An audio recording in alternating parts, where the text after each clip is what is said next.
Serena punches the victim airborne, then yanks them back with her tail to punch through their abdomen.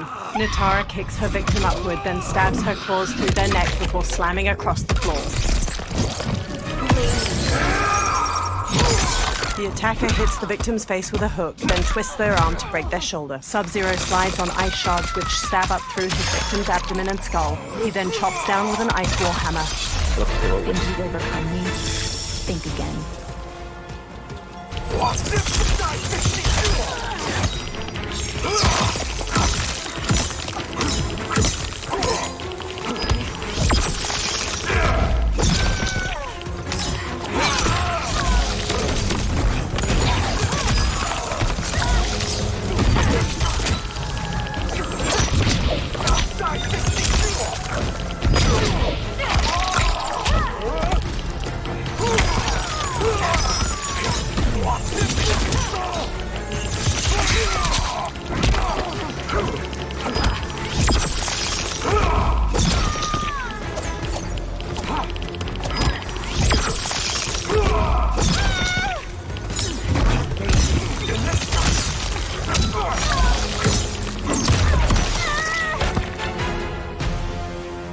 You will end this day hungry. Telekinetic energy grabs Sub-Zero's legs. What is this? Ermac flies to him. We are charged with defending the fortress. None will escape us. Telekinetic energy grabs Sub-Zero's arms and forces them out to his side. Test your might.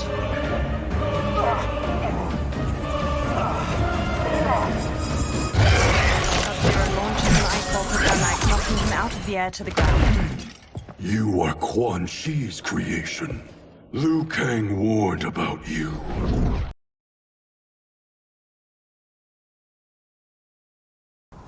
I had hoped for the chance to battle your dark magic.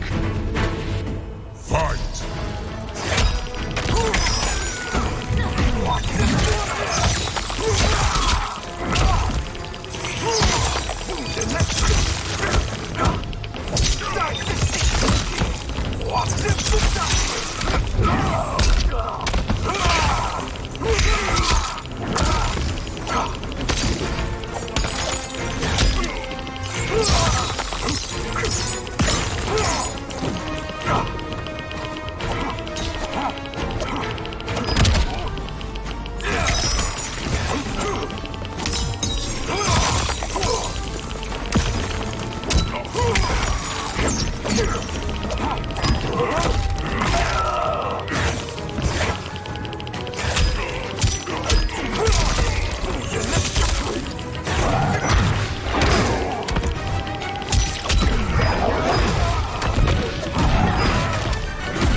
Kang was overly concerned.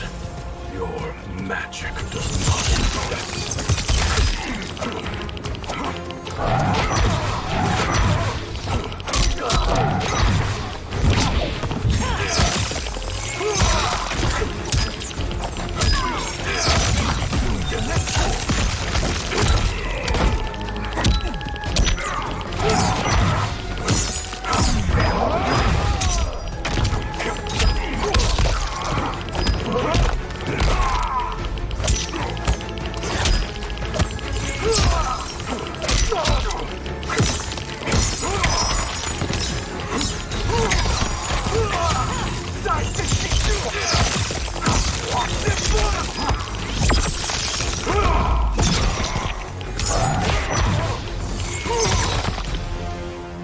Sub-Zero eyes Ermac.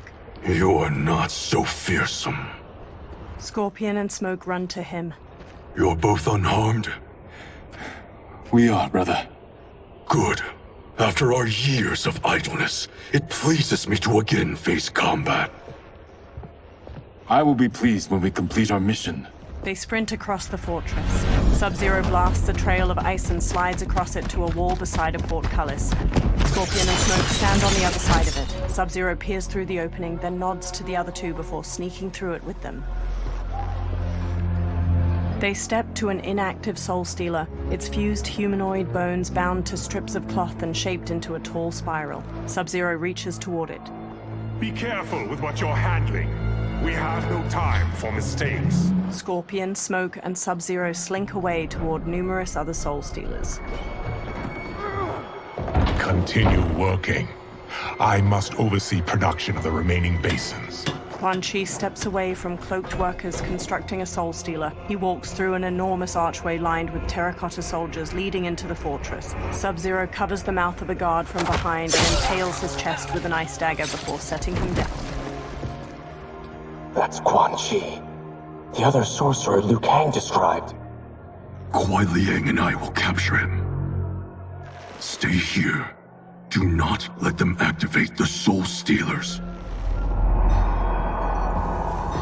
Quan Chi steps down a corridor hedged in with more terracotta soldiers. Flames flicker in numerous braziers lining the walls and gold coins litter the stone floor.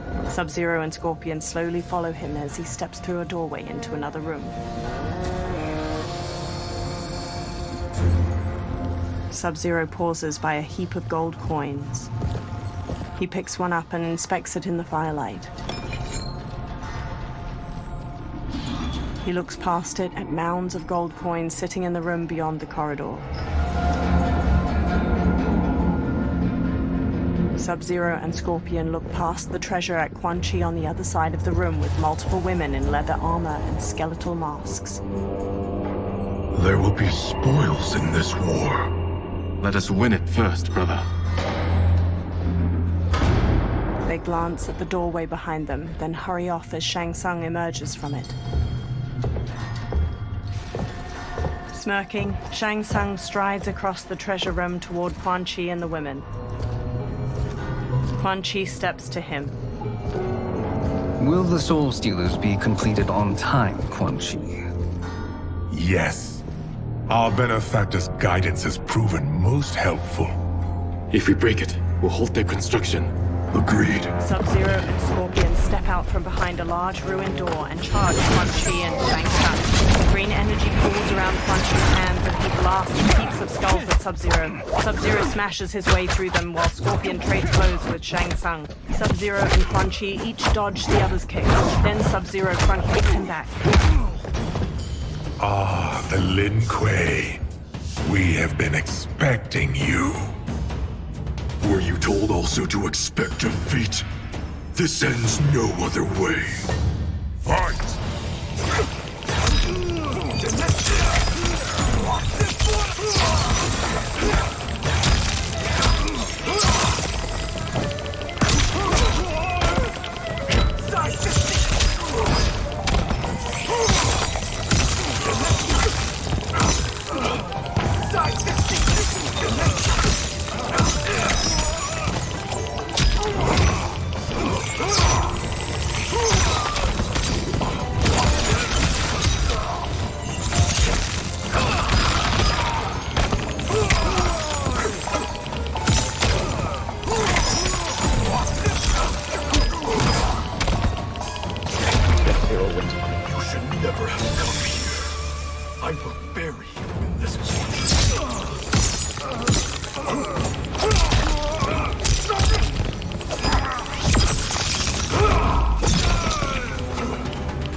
Your failure was inevitable. Scorpion evades Shang Tsung's knife hand strike, then jabs his gut and sidekicks him back. Shang Tsung shoots the fire pellet, a giant pile of coins and jewels behind Scorpion, sending it sliding down and burying it. Sub-Zero shoots an ice beam, but Shang Tsung blocks it with a shield of fire. This is so unnecessary. What I can offer you, you won't decline. Unless it's your surrender, I am not interested. Fight!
the victim's face with a hook, then twists their arm to break their shoulder. Sub-Zero slides on ice shards which stab up through his victim's abdomen and skull. He then chops down with an ice war hammer.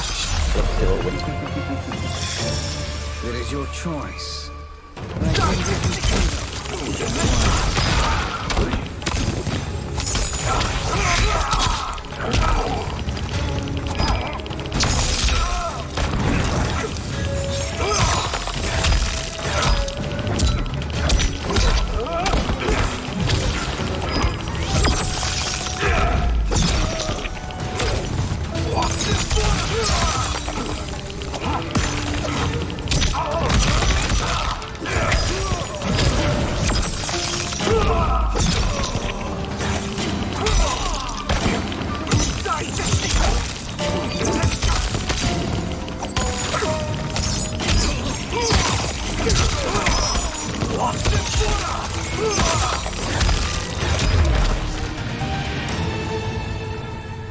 I had hoped for a worthier enemy. Sub-Zero steps to Shang Tsung's body and catches a large axe made of ice. Scorpion watches him raise the weapon, but he stops when guards pour into the doorway. One shatters Sub-Zero's ice axe with his sword, and another jump kicks Scorpion. Sub-Zero grabs a guard's arm and twists it around so his sword cuts another's throat. Scorpion weaves around one guard's sword, then throws him into a second. A guard bashes Sub-Zero's face with his shield, knocking him down. The guards quickly grab him and Scorpion, then force them to their knees. Shang Tsung staggers to his feet. He dusts himself off, then steps to Scorpion and Sub-Zero. Perhaps now you wish to entertain my offer. How would you know what I value? We're strangers to each other. I know that you wish to break free of Liu Kang's control, to gain your clan unrivaled power. I offer the means to do both. Ignore him, brother. He promises only corruption. Grandmaster, I am sure you're asking yourself, can I afford to trust a man I have never met? But the true question you must ask is, can I afford not to? Sub-Zero stares at Shang Tsung. Geras stands before a giant hourglass and shifts his arms around. Sand weaves through the air, then images of the benefactor and Shang Tsung appear in the bottom of the hourglass. And you were meant for war, to live among kings, not peasants. But since before you were born, you have been conspired against by those who fear how formidable you could become. I am your deliverer, Shang Tsung. Join me, and I will put the realms at your feet. Geras examines her. Who are you? He steps closer to the hourglass. Impossible. Shao, Shang Tsung, and multiple soldiers usher Scorpion and Sub-Zero forward, their wrists bound by manacles. My realm and your clan have much in common. We both feel the pull of Liu Kang's leash. Once Outworld rules Earthrealm, you will be free to remake the Lin Kuei in any manner you see fit. Bihan, don't listen! We must stop them, not— Silence, Kuai Liang. But brother! Obey your Grandmaster. Can you win this war? Soul Stealers are deadly, but they're not enough. You only think so because you don't understand their true purpose. Explain. Emperor Ying built this fortress during one of Earthrealm's most turbulent periods. Enemies beset him on all sides. He built a great army to protect his empire. He built a second one to protect him in the afterlife. This is Emperor Ying's Dragon Army. They enter a vast, icy chamber hewn from an enormous cavern. Hundreds of terracotta warriors surround them on the ground floor, and various floors above them. Impressive. But does this history lesson have a point? These statues were constructed and enchanted by the great mages in the Emperor's court. Sub-Zero and Scorpion follow Shang Tsung around a central cobblestone platform to a large wooden chest. Shang Tsung kneels, then opens it, revealing a velvet-lined interior housing a silver crown made in the likeness of two dragons facing each other. Shang Tsung takes the crown, then pours green liquid from a vial onto it. They are animated by fragments of souls. Once alive, they fight tirelessly, unburdened by remorse or pity. Green mist coils off of the crown as Shang Tsung sets it on his own head. Green energy fills the gaps in a row of terracotta soldiers armored, and their faces turn skeletal. They turn towards Sub-Zero and Scorpion, then punch and kick the air in unison. The warriors stop. As our ally, you will be given command of several battalions. Few in Earthrealm could then resist the Lin Kuei. Sub-Zero walks to the row of dragon warriors and examines them. He approaches Shang Tsung and holds his manacles up to him. Two soldiers grab Scorpion as he steps forward. Behind! Shang Tsung removes Sub-Zero's manacles. How could you? Father would turn in his grave if he saw this! He was a doddering old fool. He did us a favor having that accident. And I was right to let him die. Let him die? You said you tried to save him! A lie. Because you couldn't and still can't face the truth. Father had doomed the Lin Kuei to mediocrity. Now, we will achieve greatness. Sub-Zero gestures to the dragon warrior. Scorpion elbows a pair of soldiers holding him back, then hammers General Shao's face before whipping Shang Tsung's head with his chain. He whirls around to Sub-Zero and bashes him to the ground. A soldier grabs him, then Scorpion knocks him down and pummels his head. His chains glow orange as he takes down several more soldiers. Then General Shao swings his axe at him. Scorpion ducks under the attack, then snatches the axe with his chains, tears it from General Shao's hand, and flings it away. He whips Shao's face with his chains, then Shao backhands him. Scorpion maneuvers behind Shao to wrap his chains around his throat, jump onto his back, and strangle him. General Shao throws him off, breaking the chains. Scorpion gets to his feet as Shao grabs his axe. He is a feisty one. Are you going to blather or make yourself useful? This Earthrealmer must be neutralized.